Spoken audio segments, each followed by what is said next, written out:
I really enjoy this gospel, especially for your age group, okay?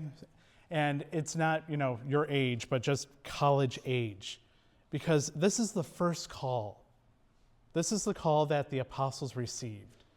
And I think that many of us are like amazed and awe and shock that, these brothers, Peter and Andrew, James and John, abandon everything and follow Christ. Now, the thing is that first call is rather easy to answer. Now, I'll speak on, my experience on my behalf, that when I went through back then RCIA, now OCIA, I was like, yes, this makes sense. I'm going to just abandon everything. Like, let's go. And I even remember talking to my spiritual director one time that I was just like, classes are pointless. I don't get anything out of them. I get so much more if I could just spend all my day in the chapel. And he's like, Joshua, go to class. I'm like, fine. He's like, your vocation at the moment is to be a student. I'm like, I don't like that vocation. I want a different one. But here I am, okay? The thing is that most of us, I think, have, at one point wanted to give everything. That we are ready to lay down our life, that we are so in love that that's when it's easy.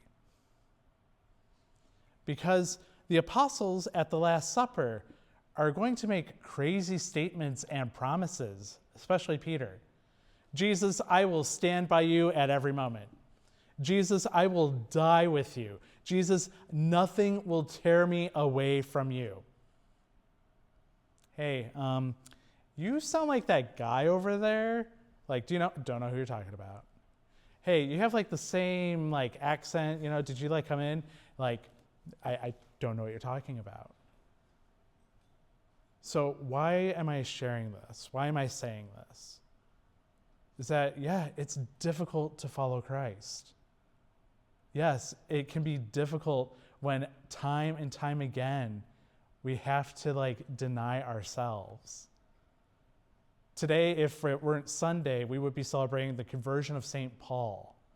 And as most of you know, I have a very difficult time with St. Paul. All right? So sometimes I find him hypocritical, and I know that he was forgiven for that, but still. And then other times he just has this zeal that I cannot relate to. That after he has his conversion, I never really see him mess up or die down in zeal, very choleric, which I'm melancholic, so everything's just doomed from the beginning, all right? So I think that all of us desire that. So how can we work with it? How can we ask for that? Ask to be encouraged. Ask to know God's will. Ask for your emotions, your thoughts, your desires to be purified. And that can be very difficult and it can be very painful. Yesterday, we celebrated St. Francis de Sales, and I find his explanation in the introduction to the devout life very beautiful. And the thing is that it's become a saint where you are. So some of you may at this moment wish that you were not students. Some of you are probably seniors and ready to go and run into the new, adventure.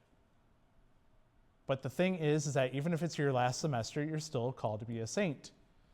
If it's your first semester and you're freaking out because, oh my goodness, I need to do all this stuff and I'm tired and worn out, you can still become a saint. Now, the temptation that all of us, I haven't met anyone that hasn't fallen into this, that they think that if the situation was different, that if I was working with better people, if I had picked a different major, if I had better professors, if I had applied to that other school, whatever it may be, then and only then would I be happy. Only then could I really be a saint. Only then could I know God's will. And here's a little, secret. It happens to monks and priests as well. All right? There could be many times I'm like, man, if I were just a Carthusian, living my little hermit life, praying 24 hours a day, man, I would be holy. Or if I were able to do things that I am lacking the gift of, then I could be a saint. Then I could give glory and honor to God. But the thing is I could do it right now. And all of us can. All of us right in this moment can give glory and honor to God. It might not be perfect. It might not be what you desire. It might not be what you hope for. But become a saint where you are. Peter, Andrew, James, and John were able to abandon everything to follow Christ. The first call is usually easy because we have zeal and we are given so much grace. But think of the Last Supper. They kind of falter. The crucifixion, they definitely falter. That even after the resurrection, they falter. But eventually, they are able to see God working in their lives. They're able to see that even in the weirdest circumstances of being arrested, shipwrecked, beaten, bitten by a snake, St. Paul, that they're able to see God working. So again, what I stress is God is calling you right this minute. And he's going to continue to call you. He's going to continue to ask you to be a saint. And it doesn't matter if you have the worst project this semester. It doesn't matter if you have the worst assignment, the worst professor, whatever is going on in your life, that you are able to answer the call to be a saint. Peter and Paul, James, John, Andrew, Philip, Bartholomew, all the apostles had crazy situations. So invoke them, ask for their help, ask for their inspiration, ask for their intercession. Because again, no one here is exempt from sainthood. No one here is exempt from being holy. We all have a choice. We all have free will. And every moment of our lives, we are able to say, God, yes, I will. God, I will follow you. God, I know you are in the mess. God, I know you can lead me. So if I didn't get my point across, you are all called to be saints.